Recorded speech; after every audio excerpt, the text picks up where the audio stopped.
5 keping 50 gram atau 1 keping 250 gram? Mana lebih baik? Dengan bajet sekitar RM122,000, anda boleh dapat emas sekitar 250 gram.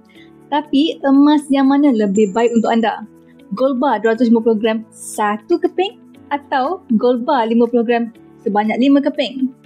Jika anda merancang untuk menjual kesemua 250 gram sekaligus, gold bar 250 gram lebih sesuai kerana kadar spread rendah iaitu sebanyak 6% sahaja. Contohnya untuk tujuan selesaikan hutang kereta, dana pendidikan anak-anak, deposit rumah, dana pencen dan banyak lagi. Kalau harga emas naik 10%, dah untung 4%.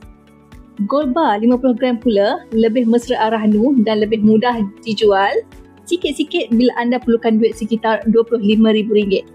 Ada juga sesetengah orang jadikan item ini sebagai dana kecemasan atau duit rolling business. Anda boleh mulakan simpanan emas bersama Public Gold sama ada dengan pembelian terus atau melalui akaun emas Gap. Saya sebagai dealer Public Gold akan bimbing anda dengan kaedah yang terbaik untuk pastikan anda dapat memaksimumkan keuntungan dalam simpanan emas.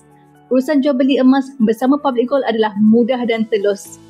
Bagi yang berminat untuk menukarkan simpanan anda kepada emas, anda boleh rujuk pin video saya di profil untuk 4 langkah daftar akaun emas ataupun anda boleh isi beg biru di kiri bawah untuk saya bantu.